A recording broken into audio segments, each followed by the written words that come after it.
Shalom, selamat pagi para sahabatku, saudara-saudari yang dikasihi oleh Tuhan. Kiranya pada kesempatan hari ini tanggal 17 November tahun 2021, kasih dan rahmat Tuhan selalu melimpah di dalam kehidupan kita dan di dalam kehidupan Bapak Ibu dan juga beserta keluarga. Kesempatan pada pagi hari ini, renungan firman Tuhan yang akan kita baca bersama dari Ulangan pasal 34 ayat yang kelima sampai dengan ayat yang ke-9. Dikatakan firman Tuhan, lalu matilah Musa hamba Tuhan itu di sana di tanah Moab, sesuai dengan firman Tuhan.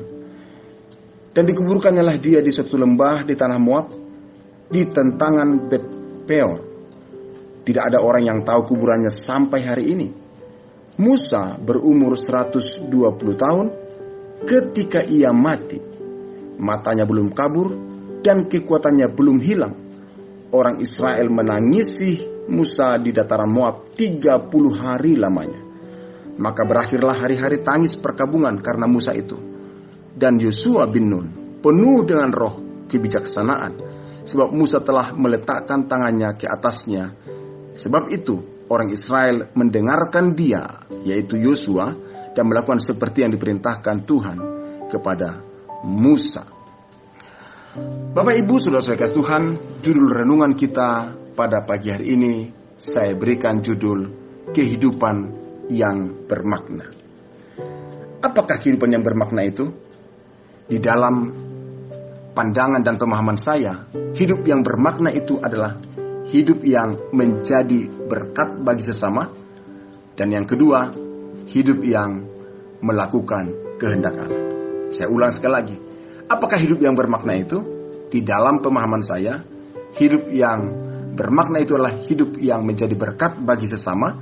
Dan yang kedua, hidup yang melakukan kehendak Allah. Kalau itu yang dikerjakan, maka saya katakan, kesimpulan saya, hidup itu sudah bermakna. Tapi kalau hidup itu tidak bermanfaat bagi sesama, tidak menjadi berkat bagi sesama, dan juga tidak melakukan kehendak Allah, apapun yang diraih, apapun yang dicapai, apapun yang dilakukan, itu bukan hidup yang bermakna. Itu menurut pemahaman saya. Dan saya beritahu Bapak Ibu kasih Tuhan, pemahaman yang saya katakan adalah berdasarkan pengalaman daripada Musa. Dikatakan dalam ayat yang baru saja kita baca, Ulangan pasal 34 ayat ke-7, Musa berumur 120 tahun. Ketika ia mati, matanya belum kabur dan kekuatannya belum hilang. Di selanjutnya dikatakan orang Israel menangisi Musa di dataran Moab 30 hari lamanya. Saudaraku, mengapa Musa ditangisi? Dapat diduga atau saya perkirakan, karena Musa ini sudah menjadi pribadi yang sangat berdampak bagi hidup mereka. Kepemimpinannya kepemimpinan yang penuh dengan kenangan indah. Artinya hidupnya bermanfaat bagi sesama. Bukan hanya sampai di sana, kalau kita melihat Yosua bin Nun juga penuh roh kebijaksanaan. Itu karena Musa meletakkan tangannya oleh anugerah Tuhan. Yosua juga diurapi oleh Tuhan. Melalui siapa? Melalui Musa. Artinya hidup Musa menjadi berkat. Bagi siapa? Bagi sesama, dan juga dia menjadi pribadi yang dihormati dan dikasihi. Luar biasa, makanya saya katakan hidup yang bermakna itu adalah hidup yang menjadi berkat bagi sesama. Tapi yang kedua, Bapak Ibu kasih Tuhan, yang tidak kalah penting, hidup yang bermakna adalah hidup yang melakukan kehendak Allah. Itulah yang terjadi dalam kehidupan Musa. Hidupnya dijalani selama 120 tahun adalah hidup yang berjalan di dalam kehendak Tuhan, melakukan kehendak Tuhan, dan juga di dalam penyertaan Tuhan. Kita tahu kisah hidup Musa. Mulai awal dia lahir dalam keadaan yang sangat sulit dialami oleh bangsanya di Mesir. Akhirnya ibunya menghanyutkan dia ke Sungai Nil, dan juga pada saat dihanyutkan di Sungai Nil, di dalam kotak pandan itu, apa yang terjadi? Dia bisa ditemukan oleh putri Firaun.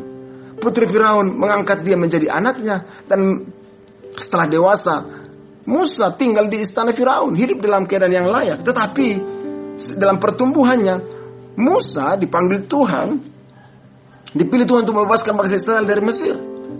Dan apa yang terjadi? Awalnya memang kita lihat ada sedikit perbantahan dilakukan oleh Musa dan merasa tidak layak dan tidak pantas untuk dipakai oleh Tuhan.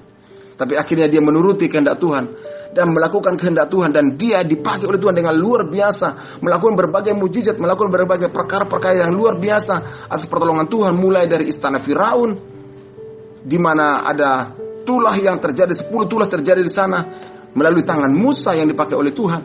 Dan sampai mereka keluar dari Mesir melewati Laut Teberau, dan sampai di akhir tempat di mana Musa dikatakan akhirnya dia mati, yang disebutkan tadi di daerah tanah Moab itu. Saudaraku dikasih Tuhan, itulah kisah hidup daripada Musa. 120 tahun usia yang diberikan Tuhan kepadanya. Tetapi yang tidak kalah penting adalah hidupnya itu bermakna. Hidupnya itu bermanfaat bagi sesama. Hidupnya itu melakukan kehendak Allah. Dan hidup yang dijalaninya tidak menjadi hidup yang sia-sia, tapi menjadi hidup yang penuh dengan kenangan, penuh dengan hal-hal yang indah, penuh dengan hal-hal yang memberkati, saudara. Oleh karena itu Bapak Ibu kasih Tuhan, melalui kehidupan Musa ini, saya sungguh menginginkan hidup yang bermakna. Dan saya juga sungguh mengharapkan kita semuanya memberikan hidup kita menjadi hidup yang bermakna. Tentunya kalau kita melihat, saya katakan, latar belakang hidup daripada Musa, sebenarnya dia tidak punya peluang untuk mengalami hidup semua hidup itu. Tapi karena dia menyerahkan hidupnya di tangan Tuhan, dituntun oleh Tuhan, maka dia menjadi pribadi yang punya hidup yang bermakna. Maka saya katakan Bapak Ibu guys Tuhan, pada kesempatan ini saya mengajak kita juga menyerahkan hidup kita ke dalam tangan Tuhan, tuntunan Tuhan, kehendak Tuhan, supaya hidup ini hidup yang bermakna. Apa yang bisa kita lakukan buat sesama? Apa yang bisa kita torehkan dalam perjalanan hidup ini? Karena Bapak Ibu guys Tuhan, kapanpun waktunya, kita tidak tahu, semua dalam kehendak Tuhan. Kita akan mengakhiri perjalanan di dunia ini, dan kita akan melanjutkan kisah hidup kita atau perjalanan hidup kita bersama-sama dengan Bapa Sorgawi, pemilik dan pemberi kehidupan itu sendiri.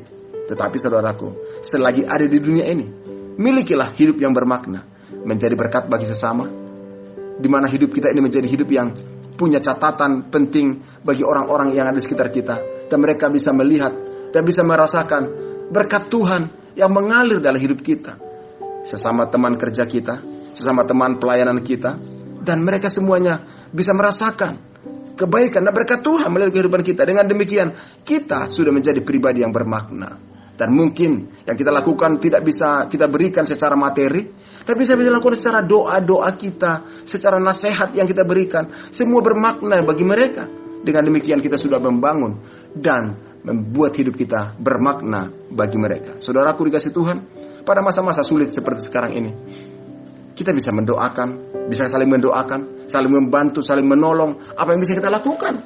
Saya yakin masih ada yang bisa kita kerjakan, sesulit dan sesukar apapun kehidupan.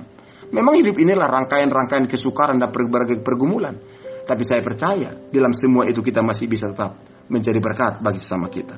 Tetapi yang tidak kalah penting, kita lakukan dan kita kerjakan sesuai dengan kehendak Tuhan, dan menyerahkan hidup kita di dalam tuntunannya, di dalam kehendaknya. Saudaraku dikasih Tuhan, apakah Anda mau mengalami hidup yang bermakna dan lebih bermakna?